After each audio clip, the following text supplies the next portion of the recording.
looks like the this piece here for the fill valve is broke off. So we'll just go ahead and replace it. I'll just get a modern fill valve here. We'll just take it out. Alright, let's go. Alright, so checking in again. Putting your fill valve in here.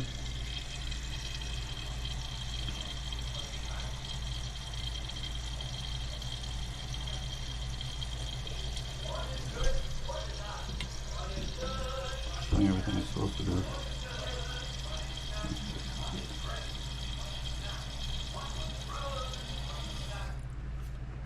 Okay, give it a flush. Give